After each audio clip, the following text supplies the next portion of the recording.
네, 전문가님 시장이 개장 이후에 상승폭을 조금 줄였는데 네. 코로나 확진자 소식이 좀 나와서 그런 건지 잘 모르겠습니다. 이게 오늘 시장 분위기는 어떻게 보시나요? 네, 일단 뭐 제가 생각했을 때는 투자 심리 위축이 좀 나오는 상황이다라고 판단이 돼요. 그만큼 네. 많이 올라와 있는 상황에서 뭐 미국 시장도 정상적인 활동을 못 하고 있다 보니까 미국 시장이 자꾸 위쪽으로 올라가다가 나스닥이라고 하는데 미국의 나스닥이 위로 올라가다가 빠지고 하면서 자릿대에서 어떻게 보면 변동성이 굉장히 심한 그런 박스권을 만들고 있다 보니까 우리나라 시장이 투자 심리가 좀 많이 위축될 수밖에 없다라고 보여집니다. 우리나라 역시 그 시장 유가와 나스닥의 흐름을 좀 따라가는 느낌이 많이 있는데요. 환율도 1200원대에서 지금 약간 정체되어 있는 느낌이고 어디로 가야 될지 모르는 방향성을 못 잡고 있는 상태에서 우리나라 지수가 바닥으로 내려갔다가 상승이 나온 게 아니라 제자리를 찾아와 있는 이 자리까지 많이 올라왔기 때문에 낙폭이 깊었는데 그 깊은 자리를 회복해 놓고 난 뒤에 갈 자리 어디로 가야 될지 방향성을 잃어버리니까 개인 투자자분들도 역시 지금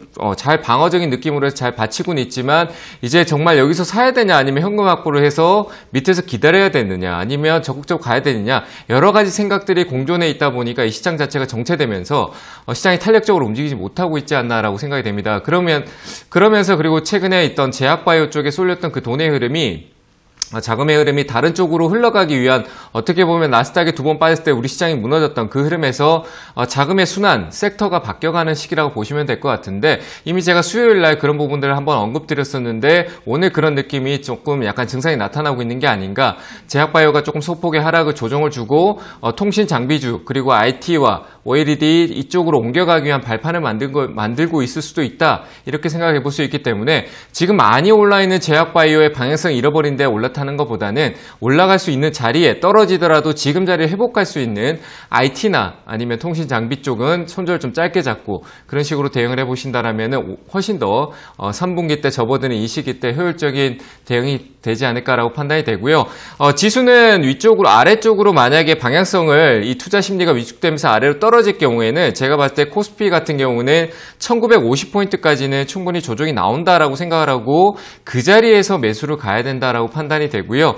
역시 위쪽으로는 만약에 열리게 된다라고 하면 코스피 같은 경우는 2440포인트 정도가 될 것 같습니다. 그 자리까지 열려 있으니까요. 현재 그 길을 가기 위한 중심 자리에 있다라고 판단하시면 될 것 같고 이 자리에서 아래로 내려올 경우에는 반드시 1950포인트까지는 열어놓고 기다리시는 게 맞다. 조금 내려왔다고 사는 것보다는 확실하게 시간적인 기간과 그리고 가격을 기다렸다가 천천히 1차 매수, 대응 관점을 천천히 분할 매수 접근하시면 좋을 것 같고 만약에 제 생각에는 2200포인트를 넘어갈 경우에는 좀 안착할 수 있는 느낌을 줄 수 있으니까 2200포인트를 안착할 경우에는 위쪽으로 올라갈 수 있다라고 생각을 하지만 손절 커트라인을 좀 짧게 잡으시면서 말 그대로 이 자리에서 쌍고점 형태가 나올 수 있기 때문에 2200포인트 자리에 올라왔을 경우에는 손절을 짧게 잡으면서 대응 관점을 가져가고 그 올라왔던 자리에 힘을 쓰고 방향성을 줬던 자리를 조금 리스크 관리 차원으로 보고 2400포인트까지 올라가는 말에 올라타는 전략으로 보신다라면은 지금 이 시장에서 적극적인 대응은 단기로만 가능하고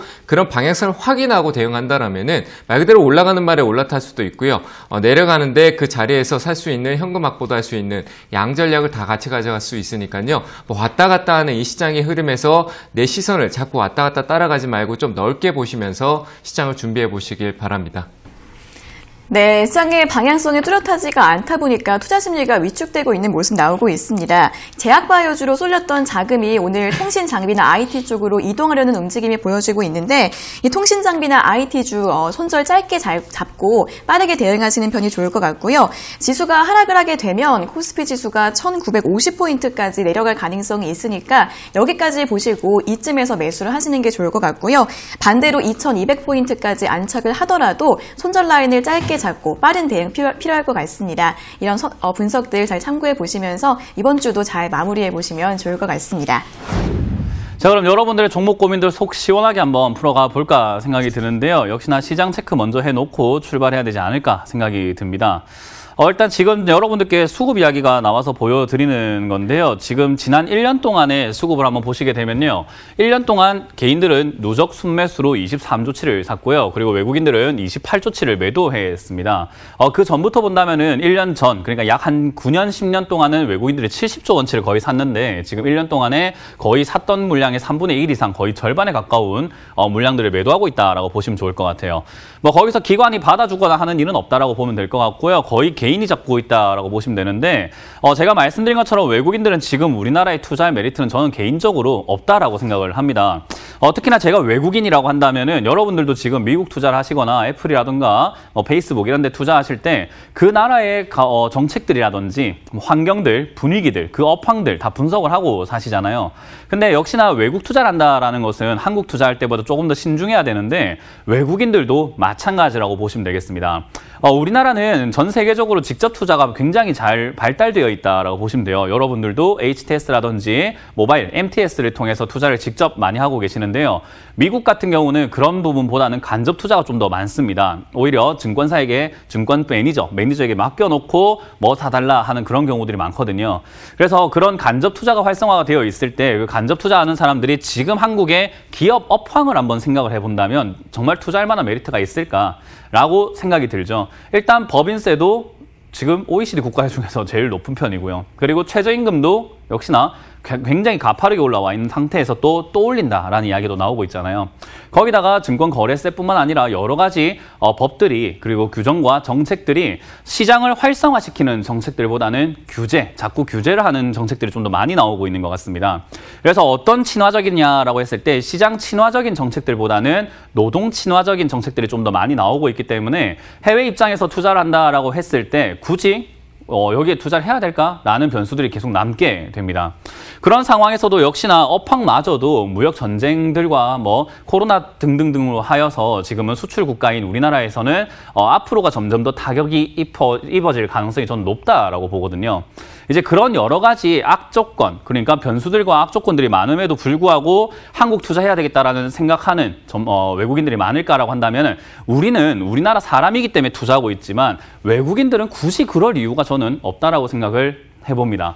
그렇기 때문에 저는 외국인 수급 굳이 들어올 이유가 있을까라는 생각을 하게 되고요. 계속 팔아내도 걔들은 이미 수익을 한참 챙기고도 남을 것이다라는 생각을 많이 해봐요. 특히나 지난 여기에 횡보를 했던 요 구간에서 제가 말씀드렸던 70조 원치가 거의 매수가 되어 있고요. 급등이 되고 난 다음에도 지금도 여러분들이 잘 보시면은 외국인들은 올라온 종목들을 굉장히 매도를 많이 하고 있습니다.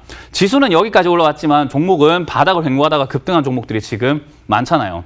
그렇기 때문에 지금 외국인들의 입장에서는 저는 매도 욕구가 좀 더 강하게 일지 않을까, 환율이 조금 더 요동치지 않을까라는 생각에 환차익 면에서도 손실이 나오지 않을까라는 생각을 해서 저는 원화를 팔고 달러를 사러 갈 가능성이 높다라고 생각이 들고요. 그거는 우리나라 문제만이 아니라 많은 신흥국뿐만 아니라 전 세계 지금 분위기가 달러 선호가 굉장히 높아지고 있습니다.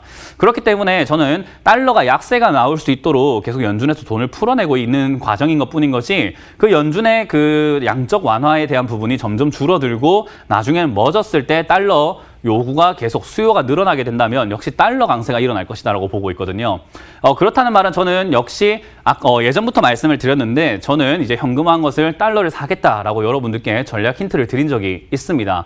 저는 달러가 지금은 좀 더 나은 투자가 될 것이다라고 보고 있고요. 그렇다고 주식을 아예 안 할 수는 없거든요. 항상 주식은 하는데 그 비중이라는 면에서 우리가 생각을 해봐야 돼요. 우리 자산은 무조건 주식으로 100% 가지고 있거나 또는 예금으로 100% 갖고 있거나 그렇게 해서는 안 되거든요. 자산의 비중을 잘 조절하는 것이 재테크라고 생각이 드는데 저는 지금 이 시기에 주식시장에 들어가 있는 자산을 50% 미만, 그러니까 현금화가 100% 중에서 50% 이상은 되어 있어야 된다는 생각을 하고 그중에서는 저는 달러로 보유하시는 것이 조금 더 미래를 위한 투자라고 생각을 해봅니다. 거기다가 지금 여기서 투자할 수 있는 방안은 총 3가지가 있을 것 같아요. 첫 번째로는 단타죠. 여러분들이 실력이 있다, 조금 중고수에 해당하는 내용이 될 텐데 실력이 있으신 분들은 지금 단기적인 대응을 하셔가지고 매매를 했을 때 그렇게 어려운 시장은 아닙니다. 역시 시세 차익이라던가 변동이 많기 때문에 개인적으로 매매하시는 분들에게 있어가지고는 하루에도 10%에서 20%의 급등세 여러분들이 노려볼 수 있다라는 거죠. 근데 그건 이제 실력이 있을 때 해당되는 이야기고요. 그리고 현금하지 않고 주식에 100% 들어가 있는 것도 실력이 있는 사람들에 한해서 이야기입니다. 실력 없는 사람들은 제가 누누이 말하지만 현금화가 내려갈 때 하면은 잘 안 됩니다. 못 합니다. 그렇기 때문에 내려갈 때 해도 된다라고 생각하시는 분들은 좀 중수나 고수에 해당되시는 분들이고요. 많은 초보분들에게는 해당되지 않기 때문에 중고수 분들은 초보들을 위해서 그런 이야기를 하지 않는 것이 오히려 훨씬 더 유리하다 생각이 들고요. 그리고 두 번째 전략이라고 한다면은 역시 단타가 아니라 지금 테마 장세의 선취매, 제가 계속 힌트를 드리고 있잖아요. 뭐 결제 관련주라던가 보안 관련주 지금 다시 올라갈 수 있다라고 설명해 드리고 있고요. 그거 이외에도 지금은 역시 원격 의료 데이터 관련주라든지 빅데이터 이런 쪽도 움직일 수 있는 계속 여지가 남아있는 시장이에요. 그래서 이제 그런 과정 속에서 역시 자율주행도 남아있고 뭐 온갖 테마들이 지금 다시 움직일 수 있기 때문에 그런 걸 선취매해놓고 하나 정도만 뭐 다 잡는다는 욕심하지 마시고요. 몇몇 가지 테마만 내가 조금 잘 잡아본다면 어떨까? 선취매 개념으로 분할 매수 들어가는 방법이 있을 거예요. 그거는 초보 분들 중에서도 조금 노련하시거나 그리고 테마에 대해서 조금 더 이렇게 검색을 많이 해보셨거나 좀 익숙하신 분들이라고 한다면은 역시 메리트가 높은 매매가 될 것 같습니다. 자, 그럼 지금 초보분들은 도대체 뭘 해야 되는 것인가? 라고 한다면 제가 이번 주 수요일에 나와서 말씀을 드렸는데 초보분들은 수익을 보지 마라, 그냥 매매하지 마라 라는 이야기를 정말 많이 해드리고 있거든요. 정말 힘들어요. 지금 장세는 아래도 아니고 위도 아니기 때문에 방향이 아직은 없습니다.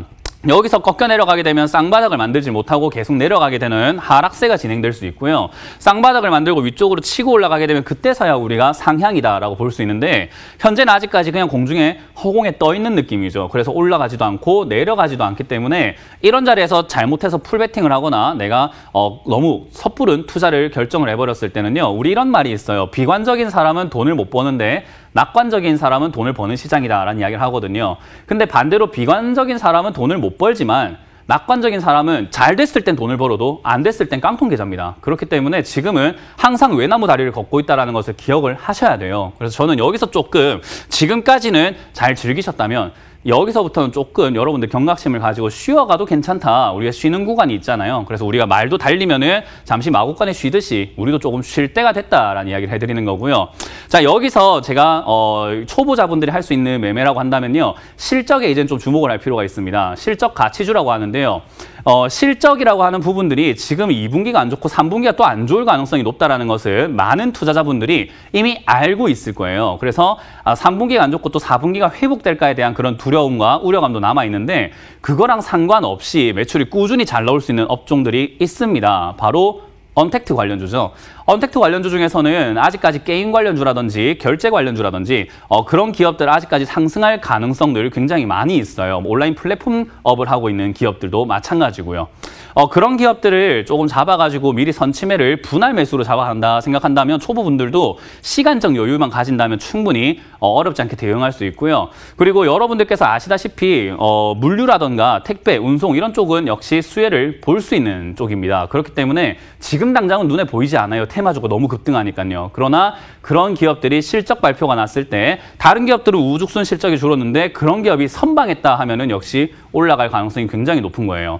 예전부터 제가 게임 관련주 이야기해드리고 결제 관련주 이야기해드리는 게 바로 실적 관련주 쪽에 해당되는 거니까요. 그쪽에 관심 가지고 투자하신다면은 지수가 올라간다 내려간다 보다는 내가 가진 종목을 어떻게 케어할까 쪽으로 관심을 가지시게 된다라는 조언을 드리고 싶습니다. 그래서 지금은 고수와 중수, 하수가 할 수 있는 영역이 굉장히 다른 시장이에요. 그래서 중수와 고수는 할 것이 많지만 하수는 지금 별로 할 게 없는 시장이거든요. 시기가 좋았던 시절은 지나갔잖아요. 그래서 이제 좋은 시절 지나갔으니까 여기서는 겸허하게 지금 시장을 좀 받아들이시고 어떻게 대응해야 되는지 공부도 좀 하시면서 쉬자. 그리고 가치주를 조금 이렇게 분할 매수하시고 그리고 중소형주 하실 수 있는 분들은 역시나 지금 단타 매매를 하신다면은 괜찮다라는 이야기를 해드리고 싶네요. 아까 팁을 드렸지만 달러는 역시나 매집을 하시는 것을 저는 추천드리는 바입니다.